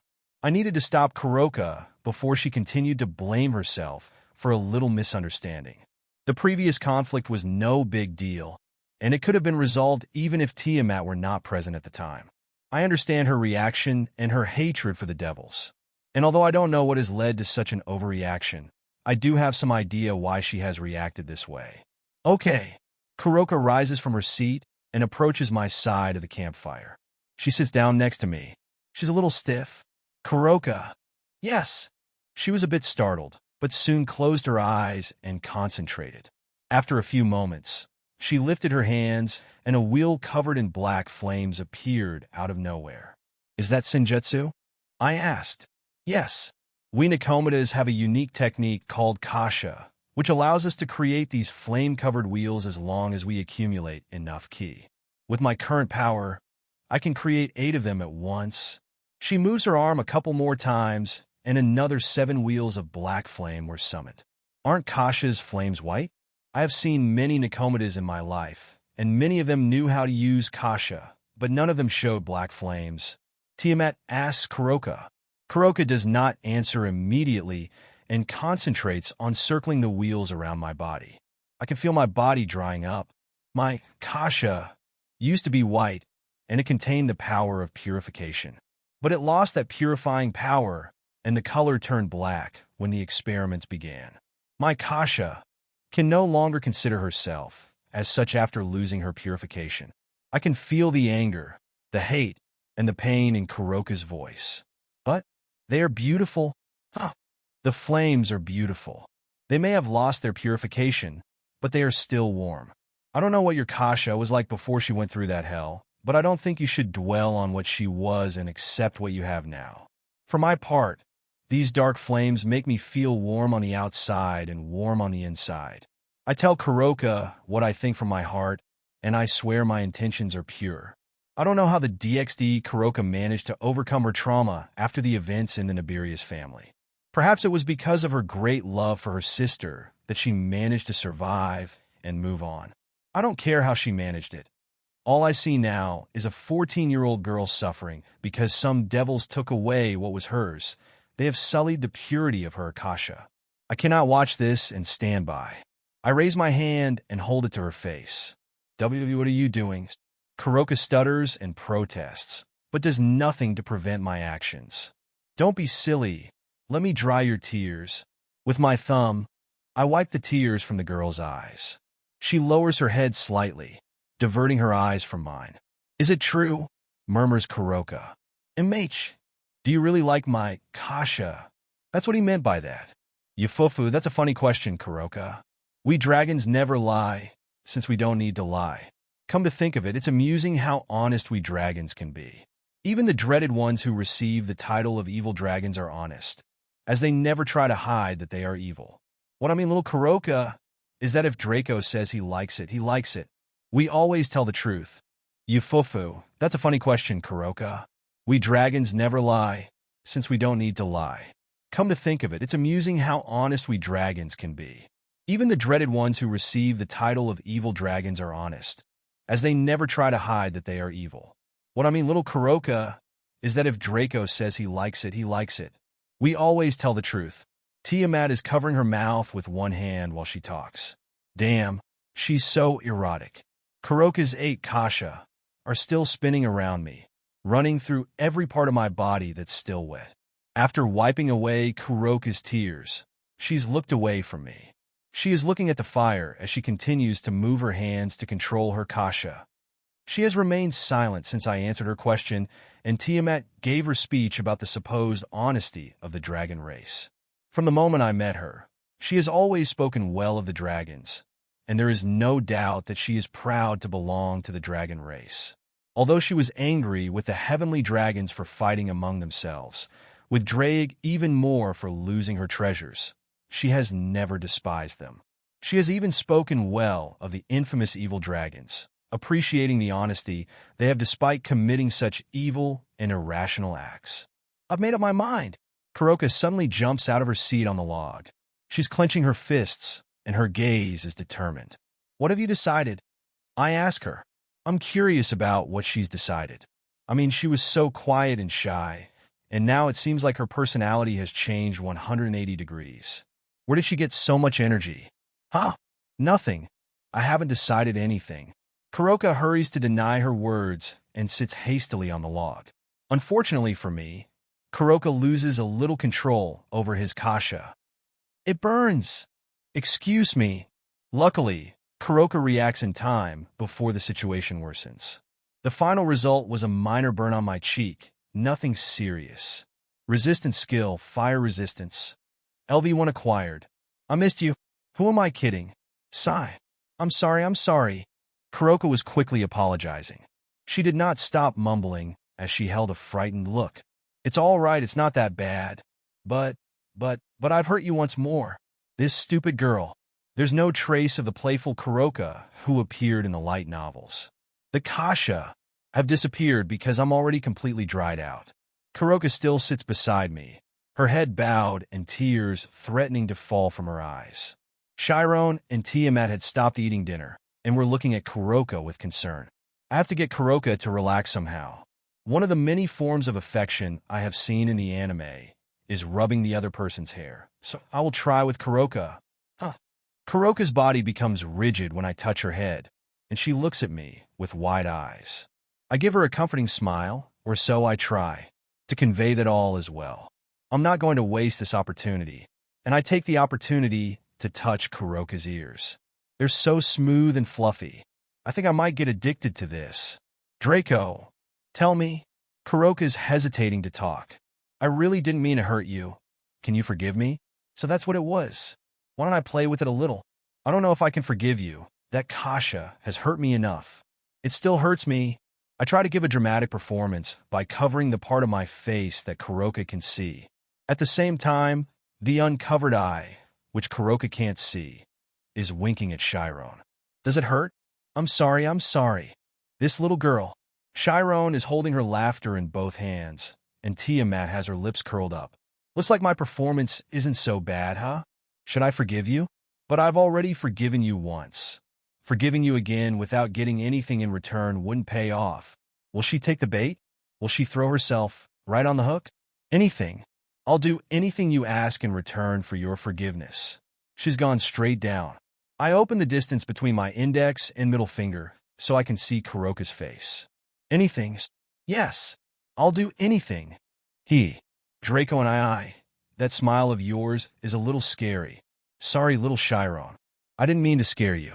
Well, I'll forgive you if you tell me exactly what you've decided before. Huh? That? Can I do anything else? When she hears my request, Kuroka's determination wanes a little. So you were lying to me when you said you'd do anything. No, I wasn't lying. So, Kuroka seems anxious, and she keeps looking in all directions. Is she looking for a way out? I'm going to... Kuroka's voice grows weaker with each word he says, to the point where I cannot hear it. But I seem to be the only one who has not heard it, as Shyon has opened her mouth and eyes wide, and Tiamat has a strange gleam in her eyes. I didn't hear you. Can you speak louder? I was curious to see the reaction of the two girls. What exactly did Kuroka say? I'm going to have children with you. What? I think I hear wrong. I'm going to have children with you. I want to have little kittens with you. I want to have lots of kittens with you.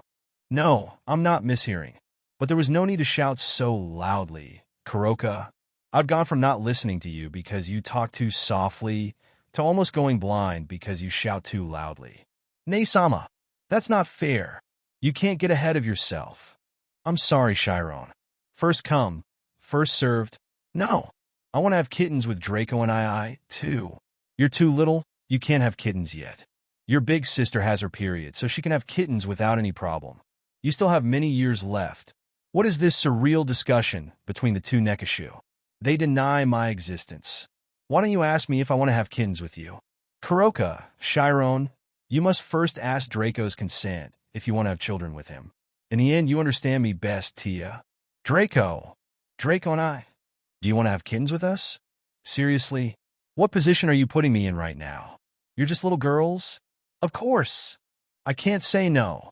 Not when they look at me with those little eyes. Oh, that's nice. Draco and I loves us, Nei-sama. Yes. Tiamat is giving me an accusatory look that is piercing my body. I feel sorry for her, but I still have a long way to go before I reach her level of power. I'd love to be making little dragons with her, but Tia has her own pride. But if she actually accepted all three of them, this would turn into polygamy. I'm not going to deny that I had certain expectations when I found out I was in DxD, but actually getting a harem feels kind of surreal. This was something I never would have thought I could do in my previous life. I feel a little guilty about Tiamat since she was the first one I confessed to. Besides, it was only a day ago, and now I'm accepting as a couple two girls I hardly know. That's another one. The two sisters and I barely know each other. It's impossible that they fell in love with me just because I rescued them. Those things only happen in anime. Wait, we're in an anime world.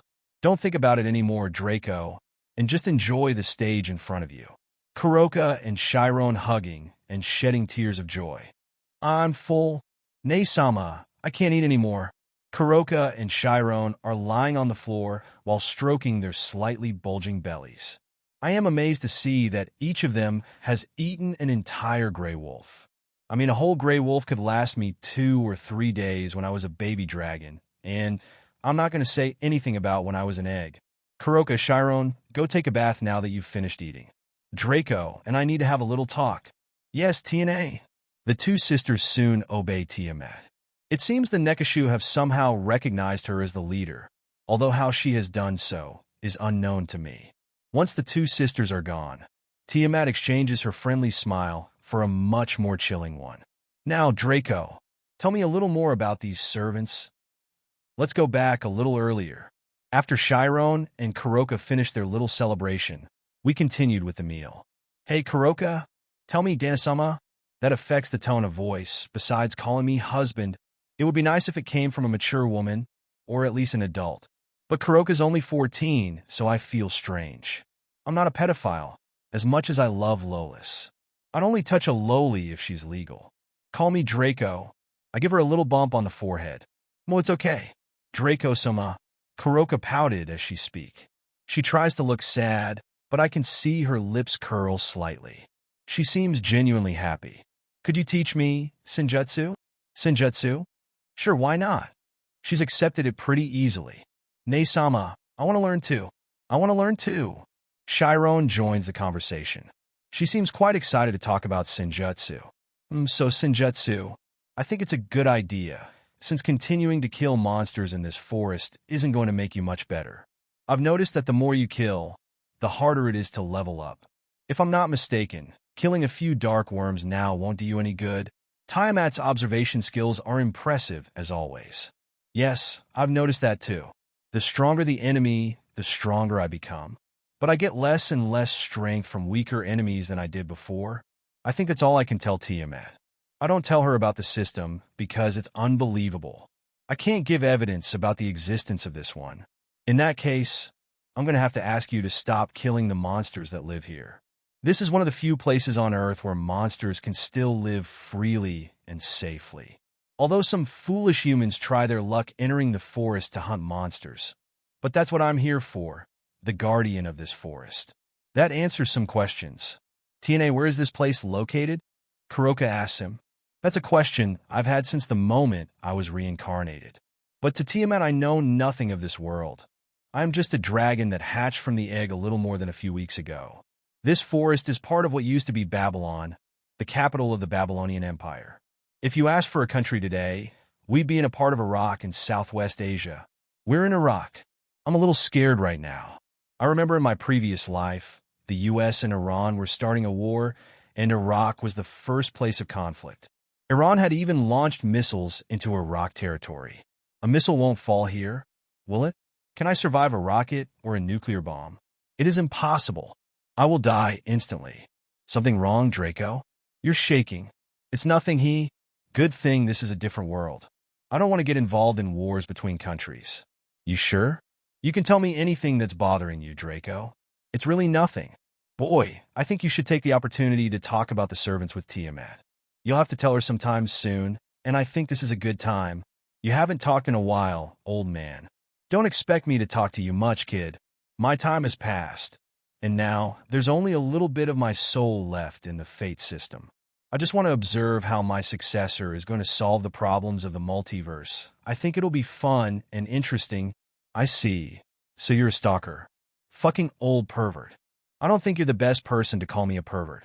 Now, tell that to Tiamat. Okay. I have a problem, Tia. Tiamat looks at me with concern in her eyes. While I was unconscious, I had a dream and met an old stranger. He told me many things, but to sum up, I'll tell you that he told me I have a special power called the fate system. It was just a dream. You don't have to overthink. Tiamat is trying to comfort me, although I don't know why. Shyon and Koka are listening carefully. It wasn't just a dream, Tia. When I woke up, I tried to test if it worked, and it did. Tiamat scowls. Can you prove it? Yes. To prove it, I only have to do one thing. Agni Gandiva. I call the name of my noble phantasm. A light appears in front of me, and I extend my hand naturally. I don't know why, but I have a feeling I must. It is as if I was born to carry this bow. My hands grasp the bow with impressive naturalness, as if I had performed this movement thousands, if not millions of times. That is Dash. Tiamat raises her voice when she sees the bow in my hands. Maybe she recognized it? Do you know what this is, Tia? Tiamat nods her head. That's the Gandiva, the bow of the god Agni, who lent the hero Arjuna to help complete a mission. Agni, the god of fire, wanted to devour the forest of Kandava to regain its power and splendor. He had enlisted the help of the two heroes, Krishna and Arjuna. Arjuna was the best and most excellent archer of all times, and he demanded from Agni a bow that would match his strength, skill, and the power of heavenly weapons. Agni provided the heroes with the desired weapons. He gave the bow of Gandiva to Arjuna, as well as 2 quivers that would provide him with an inexhaustible number of arrows. The weapon was feared by many during the war of Kurukshetra, having defeated and killed many great warriors and the gods themselves. Gandiva gives the bearer self-confidence, self-belief. The bow was well adorned and supported with great energy and is said to be equivalent to 100,000 bows. It was also incapable of being damaged and was worshipped by the Celestials and the Gandharvas. Finally, it is said that at the end of the Dwapara Yuga, Krishna left the mortal world and went to Vaikuntha. Arjuna could not draw the bow, nor remember the spells needed to invoke his heavenly weapons. Later the Pandavas withdrew and traveled to the Himalayas. On their way, Agni came and asked Arjuna to return the Gandiva to Varuna. Arjuna committed himself and let them fall into the waters of the sea. Thus the heavenly bow was returned to the gods. Tiamat took a deep breath and squinted as he looked at me. Tell me, my dear Draco, why do you hold in your hands the most powerful bow that ever existed? Why is it not in the hands of the gods? Tell me, my dear Draco, why do you hold in your hands the most powerful bow that ever existed? Why is it not in the hands of the gods? Ah, I knew you'd ask me that. I guess I have to explain everything to you, so you'll understand. But I didn't know the bow the old man gave me was so impressive. I just knew it was a bow that Agni had given Arjuna, but I didn't know much else. Now that I think about it, the rank of this noble phantasm is it. Excalibur is just a little stronger, with a rank of A++. That's why I have to explain it from the beginning. Tiamat nods her head, indicating that I shall continue with the explanation. When I woke up, I found myself in a white world with only an old man in it. He explained to me about a system that I have with which I can summon servants.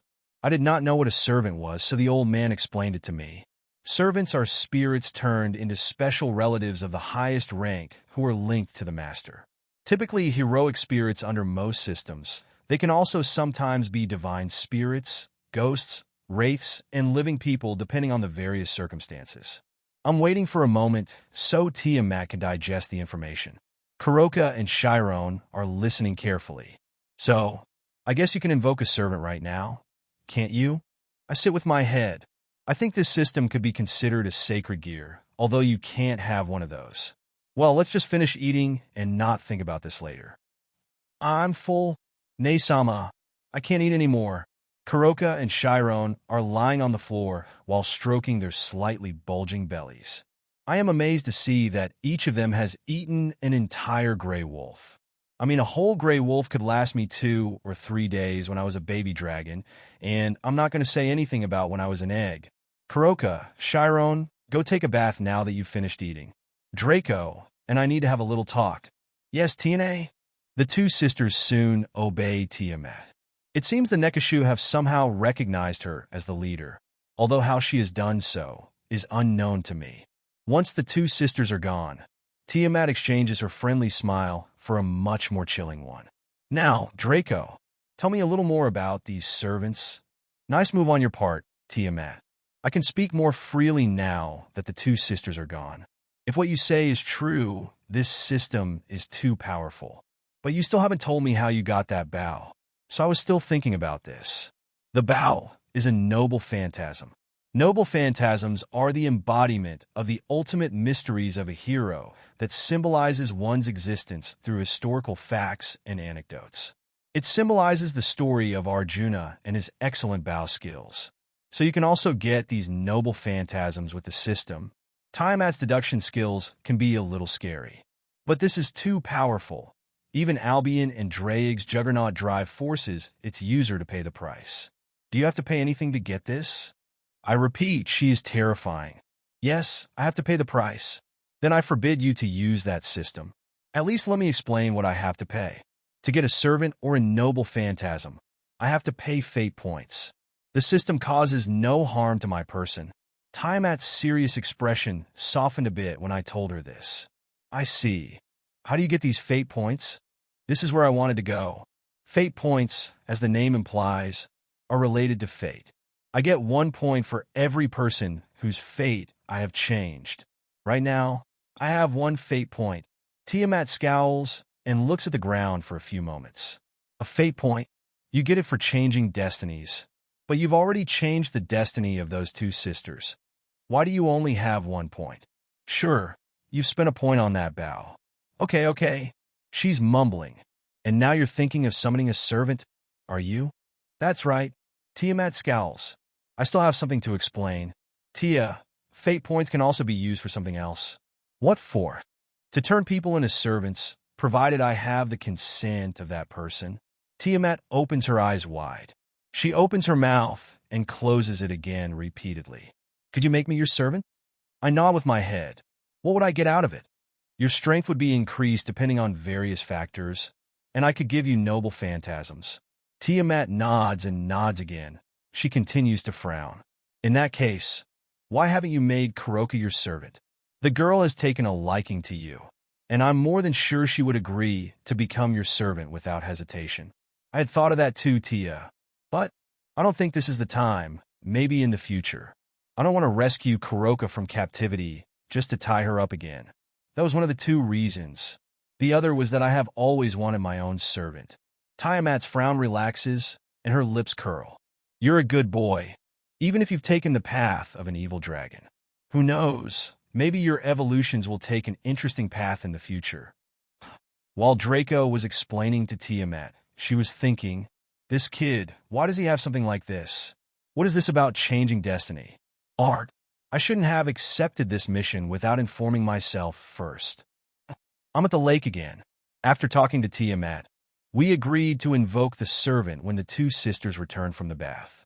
I told Tiamat that I wanted to invoke the servant alone, but she refused at once. With much effort, I managed to convince her to at least remain hidden at the time of the invocation.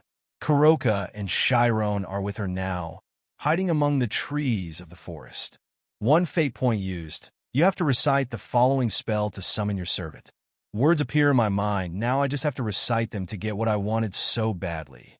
For the elements, silver and iron. For the foundation, stone, and the Archduke of the Covenants. The color I grant you is red.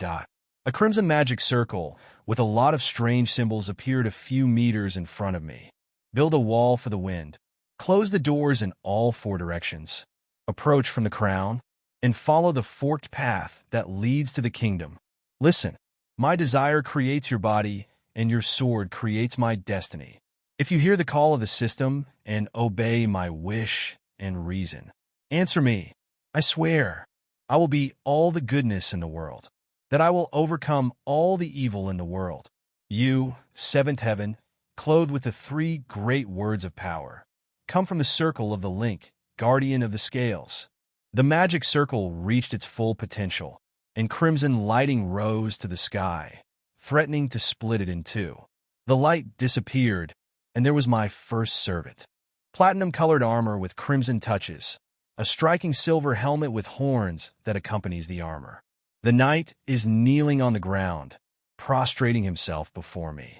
This is my servant. I am surprised, and my surprise comes because I can't see his name, and I can't see his noble phantasm. This is all I concede. He's my own servant, and I can't see his statistics. Fortunately, I can recognize him, and I know who he is. More specifically, who she is. The knight stands up, and the helmet that was covering the knight's head moves back and hides inside the armor. She is beautiful. Medium-long blonde hair tied in a ponytail, crystalline blue eyes, and a beautiful face. My name is Mordred, the one and only legitimate successor to Arthur Pendragon, the King of Knights. Yes, she is Mordred. I wouldn't have recognized that distinguished armor if I hadn't seen Fate/Apocrypha. She's Saber of Red. She gives me a slightly strange smile. Now, I shall inquire. Are you my master? She has intensity, I'm sure of it. And to think I finally summoned one of the heavyweights. King Arthur's own daughter, the Knight of Treachery Mordred.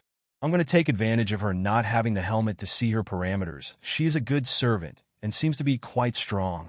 What kept me from seeing her noble phantasm, true name, and personal skills is one of her noble phantasm, Secret of Pedigree.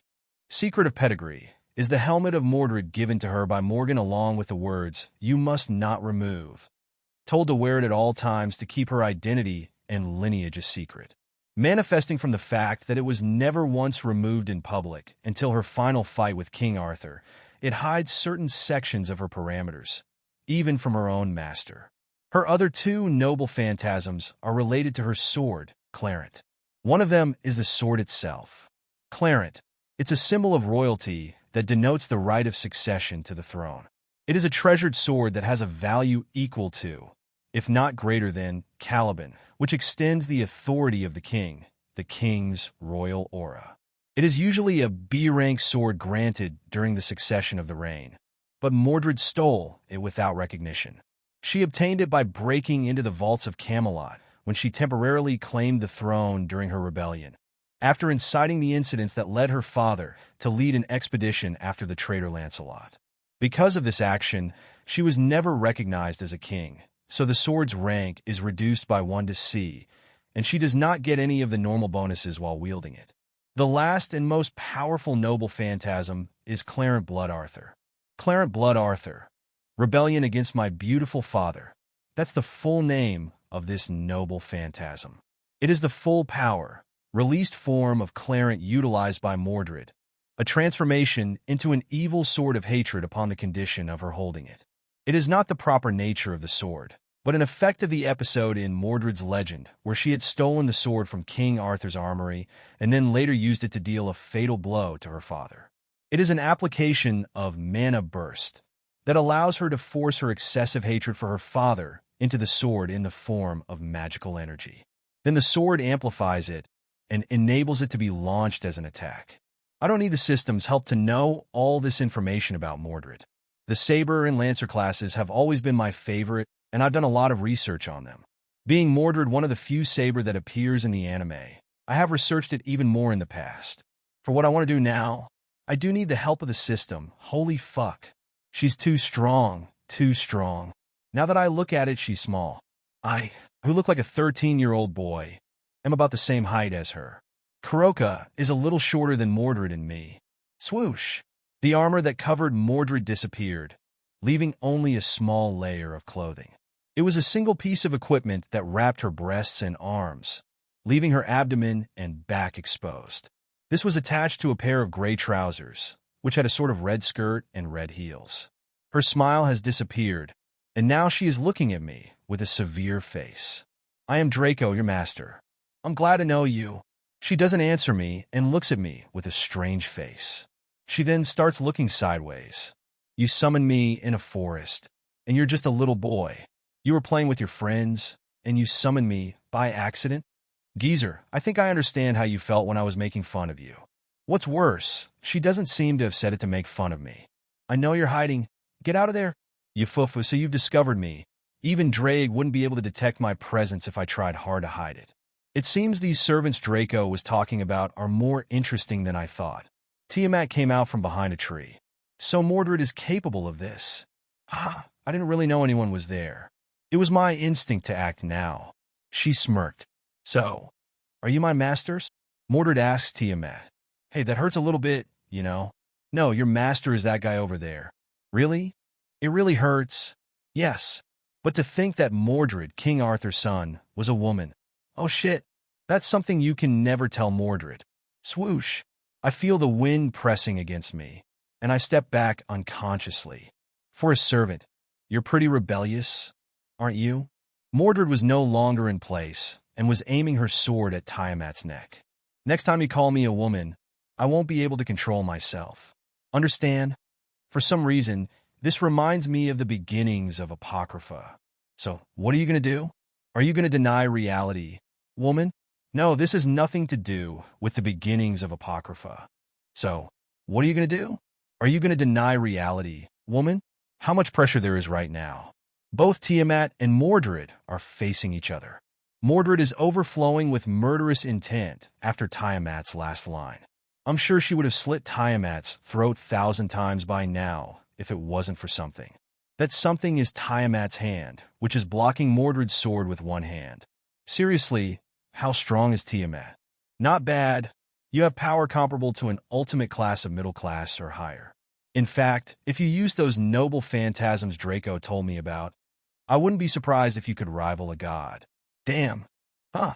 Mordred clenched her teeth, and her aura rose. Her body was covered in full armor, and her strength increased. This surprised Tiamat, as she took a step backwards. Not bad, not bad. But this goes as far as it goes. Tiamat raised her free hand and clenched it into a fist. With a quick movement, she struck Mordred's side. Boom! Mordred was sent flying and hit a tree, splitting it in two. She continued to break trees, about 3 more before she was stuck in one last tree. Whoa! Mordred spat out a mouthful of blood. Well, this is not the start I expected. Mordred rose slowly, and her helmet was removed. Oh shit. Oh shit. Don't do it. Clarent. Shit. This is gonna get ugly. Koka, Shyon. The 2 cats came out of hiding. They were both shaking with fear. Let's go quickly. I grabbed both sisters' hands and started running. But I didn't advance much before what happened. Blood! I won't let you. A light enveloped Tiamat, and the next thing I saw was a huge blue dragon. Arthur! Crimson lightning similar to the previous magic circle came from Mordred's sword, Clarent. She held the sword straight, pointed at the sky, and lowered it as she called out the name of her noble phantasm. Behind me! The range of the noble phantasm is vast. I was sure it would reach us. I doubt anyone like me will survive the attack, but at least I have the endurance skills. The problem is, in my human form, I only have half my powers. I need to revert to my original form. That's simple. Just tell me and I'll reverse the transformation. It's that simple. I see. Then do it. Reversing transformation? A light came over me. I am feeling again the same as when I became human, an enormous pain. I feel my cells multiplying and my bones growing. I'm back to my original form, a dragon, in less than a second. Draco!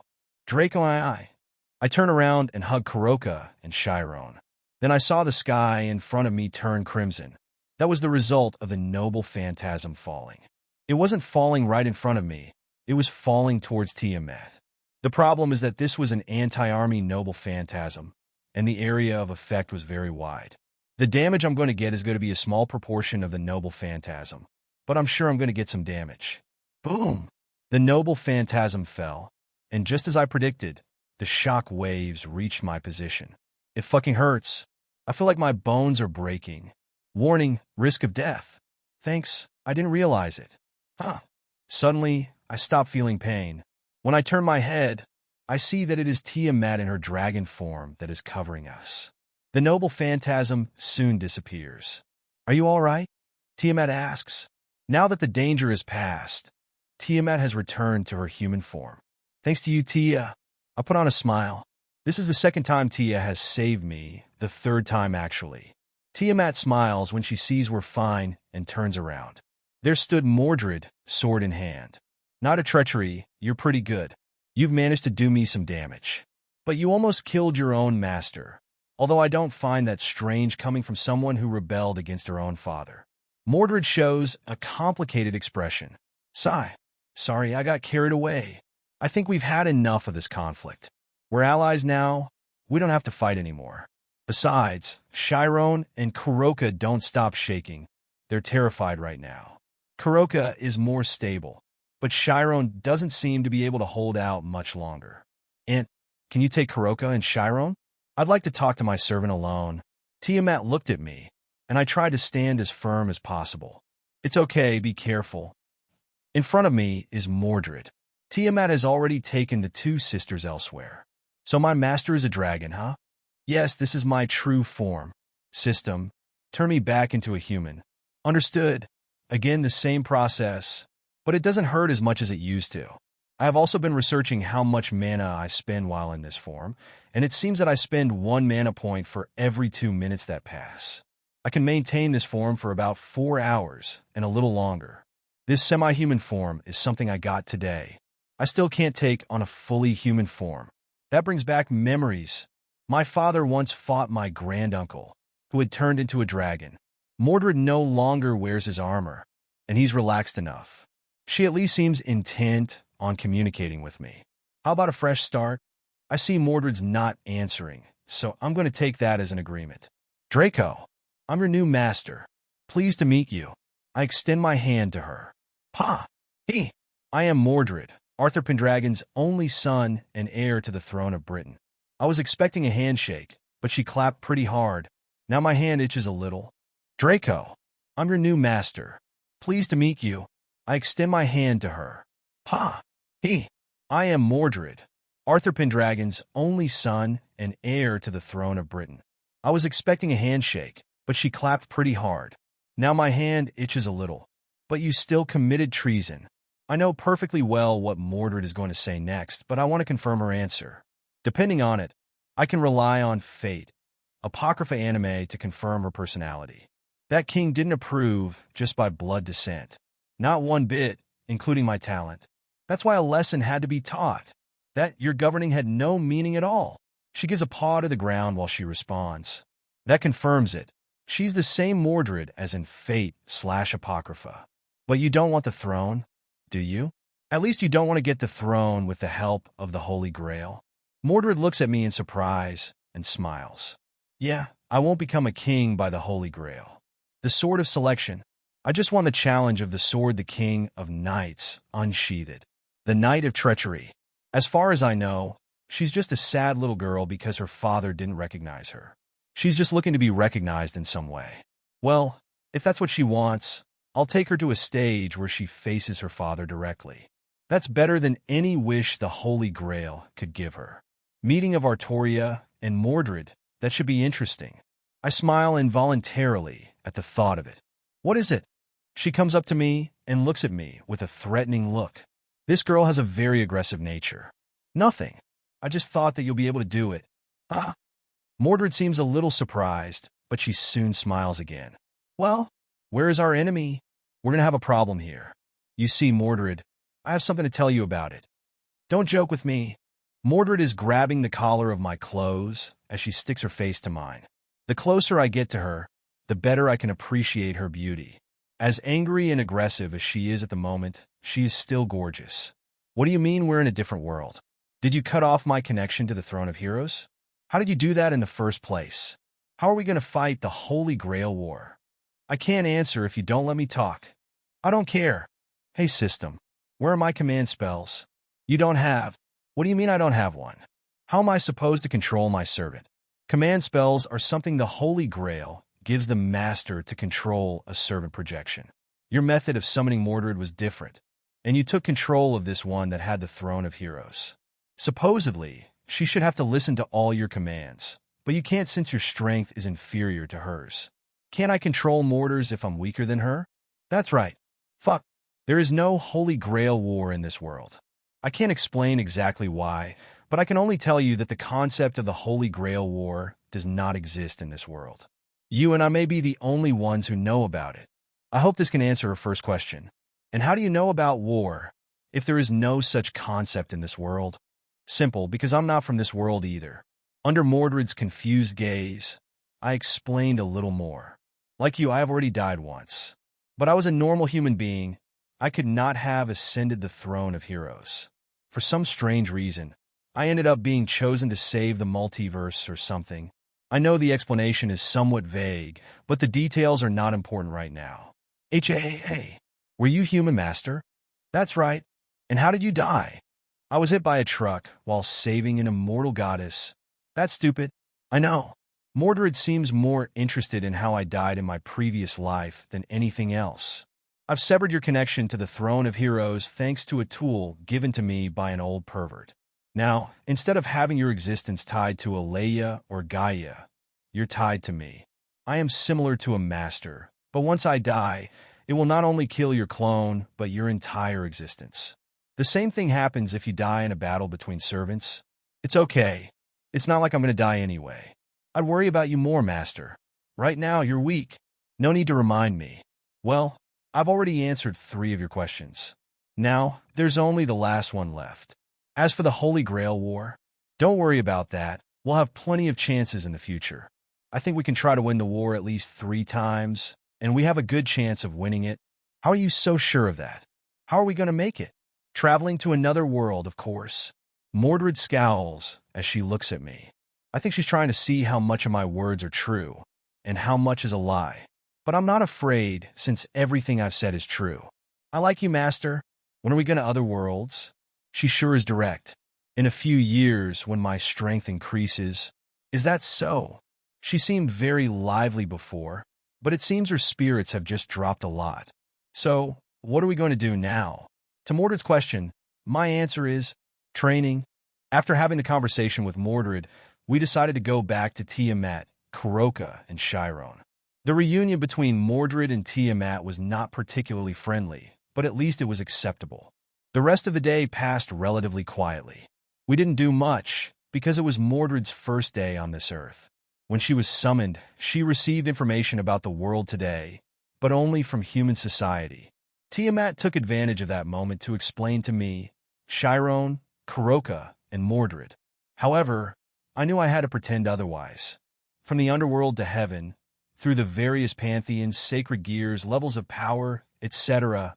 Tiamat spent about 3 hours detailing all the essential information we should know to survive in this world. What Mordred said when she heard all that was, "How complicated this world is. It was easier to follow Father in Britain. I thought she hated Artoria, but apparently she doesn't. Her relationship with her father would be closer to love-hate than pure hate." One day had passed since I summoned Mordred. It was time to begin my specific training that did not involve killing living beings. This training may not raise my stats, but it will increase my skill level.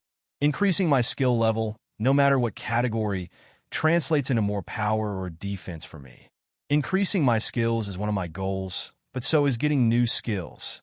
One of these skills is archery or precision. I don't care what the system calls it, but I need that skill. Both of my noble phantasms are related to archery, so I need to learn how to use it.